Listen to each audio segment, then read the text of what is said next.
சென்னை குரோம்பேட்டையை அடுத்த அஸ்தினாபுரம் பேருந்து நிலையத்தில் உள்ள பயணிகள் கழிவறை சுகாதாரமற்ற நிலையில் இருப்பதோடு சமூக விரோதிகளின் கூடாரம் போல காட்சியளிக்கிறது. இதுகுறித்த கூடுதல் விவரங்களை செய்தியாளர் சுப்புராமன் வழங்க கேட்கலாம்.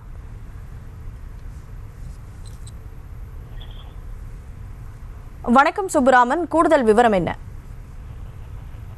வணக்கம். சென்னை குரோம்பேட்டையை அடுத்த அஸ்தினாபுரம் பகுதியில் கல்லூரி மாணவர்கள் அதிக அளவில் வாடகைக்கு வீடு எடுத்து தங்கியுள்ளனர். இவர்கள் அருகில் உள்ள கல்லூரிகளில் படித்து வருகின்றனர். இவர்கள் பிரதான போக்குவரத்தாக பேருந்து போக்குவரத்தையே பயன்படுத்தி வருகின்றனர். இங்கிருந்து அருகில் உள்ள பல்லாவரம், குரோம்பேட்டை, பம்மல், அனகாபுத்தூர், குன்றத்தூர் உள்ளிட்ட பகுதிகளுக்கு பேருந்து சேவையானது இயக்கப்பட்டு வருகிறது.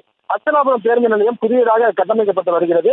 இந்த பேருந்து நிலையத்தில் முறையான கழிப்பிட வசதி ஏதும் இல்லாததால் பேருந்து நிலையத்தின் உள்ளே கழிப்பறையாக பயன்படுத்தும் அவல நிலையானது ஏற்பட்டிருக்கிறது. அது மட்டுமல்லாமல் பேருந்து நிலையத்தில் கழிவு நீரோடு தண்ணீர் கலந்து தேங்கி நிற்பதால் இது மழைக்காலம் என்பதாலும் பயணிகளுக்கு தொற்று நோய் என்பது ஏற்படும் அபாயமும் இங்கு இருக்கிறது. அங்கே பழைய கழிப்பறை முறையாக பராமரிப்பு இல்லாமலும் சுத்தம் செய்யாமலும் கிடப்பதால் அங்கே போதை பொருட்களால் நிரம்பி வருகிறது. இது மட்டுமல்லாமல் ஆணுரை போன்ற சமூக விரோதிகள் செயல்பட்டு நிரம்பிய பேருந்து நிலையமாக இது காட்சியளித்துக் கொண்டிருக்கிறது. பேருந்து நிலையத்தில் உள்ளே பார்த்தால் மதுபாட்டில்கள் அல்பமிகம் கிடக்கிறது. இது காண்போரை முகம் சுழைக்கும் வகையில் இருக்கிறது.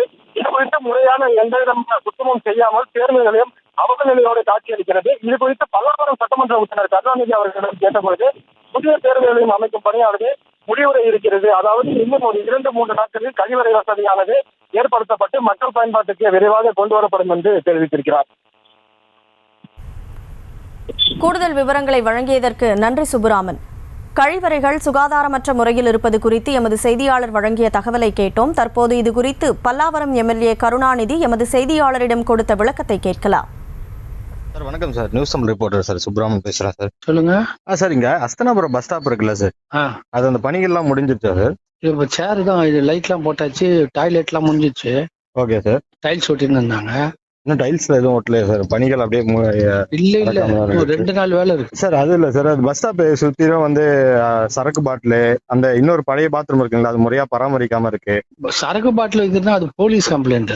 இல்ல சார் சொல்றேன், அது உள்ள போய் பாத்தீங்கன்னா அந்த இது ஆணுரை எல்லாம் இருக்கு சார் கழிவறையில. உள்ளர இருக்கிறது வந்து டாய்லெட் முடிச்சிருவாங்க, இன்னும் 2-3 நாள்ல முடிச்சிடும். Okay sir. முடிஞ்சிட்ட பிறகு உள்ள சேர் வந்து கொஞ்சம் ஆர்டர் பண்ணது ஃபிக்ஸ் பண்ண போறாங்க. Okay sir. ஃபிக்ஸ் பண்ண பிறகு ஒரு ஆள் வாட்ச்மேனை போட்டுருவாங்க. Okay sir. அது யாரு வந்தாலும் தூக்கி போலீஸ் தான் இந்த மாதிரி பராமரிக்கும். இல்ல சார், பழைய கழிவறை இருக்குல்ல சார், அதுல வந்து ஆன்ஸ், பான்ட்ராக்கு, ஆணுரை அதெல்லாம் இருக்கு சார். அது தெரியலங்க. நான் ஒரு வாரம் உடம்பு சரியில்லை, ரெஸ்ட்ல இருக்கேன். Okay sir. ஒரு வாரம் ரெஸ்ட்ல இருக்கேன் நான். Okay okay sir. இன்னும் அந்த பக்கம் போல. Okay sir. அதனால ஒரு வாரம் ரெஸ்ட்ல இருக்கேன். நான் இப்போ உடனே அதிகாரி பேசுறேன். ஓகே. உடனே நடவடிக்கை எடுக்கிறேன். சரிங்க சார். ஓகே. இப்போ நீங்க சொன்னது எனக்கு இப்போ இங்க சொல்லிதான் தெரியும். ஆமா சார், இப்பதான் சார் பார்த்தோம். உள்ள போய் பார்த்தா ஏன்னா உள்ள யாருமே போகாத மாதிரி இருக்கு சார்.